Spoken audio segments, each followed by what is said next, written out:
کردم. امیدوارم که مثل همیشه حالتون خوب باشه.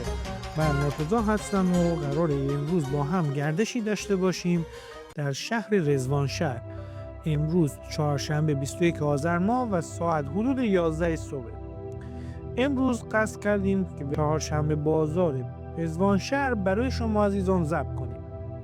این ولاگ به 3 بخش تقسیم شد: رانندگی از شهر زیابر سرا به رضوانشهر، ولاگ گردش در چهارشنبه بازار و ولاگ رانندگی در شهر رضوانشهر. 2 ولاگ اول رو قبلا در کانال قرار دادیم که لینکشون رو براتون در قسمت توضیحات این ویدیو قرار میدم. رزوانشهر از شهرهای غرب گیلانه که در همسایگی شهرهای انزلی، سرا، ماسال و پرسر قرار داره. این شهر با مرکز استان گیلان یعنی شهر درشهر حدود 65 کیلومتر فاصله داره. ماهیگیری و ماهی فروشی در رزوانشهر به خاطر نزدیکی به دریا رونق داره. اکثر مردم رزوانشهر تالش زبانند. این شهر در قدیم در مسیر راه شسته شاه عباسی هم قرار داشت.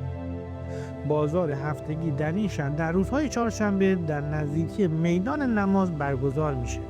از دیدنی های این شهر میشه به آبشار ویسادار، منطقه ییلاقی زندانه، پل خشتی شفارود، مسجد اسپینه و روستای زیبای ارده اشاره کرد.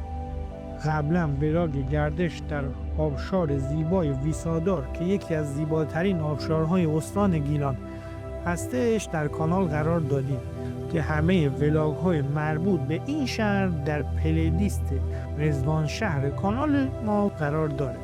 لینک پلیلیست براتون در قسمت توضیحات ویدیو قرار میدم.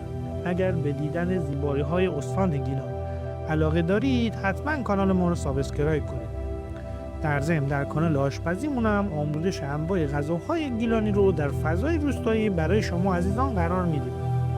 لینک اون کانال هم در قسمت توضیحات این ویدیو قرار داره. خواهشاً با لایک‌ها و کامنتاتون ما رو در مسیر بهتر شدن حمایت کنید و برامون بنویسید که دوست دارید از کجای گیلان زیبا براتون ولاگ تهیه کنیم. در روزهای یک شنبه و پنجشنبه هر هفته در این کانال ولاگ جدید قرار داده میشه. امیدوارم که از این گردش لذت ببرید.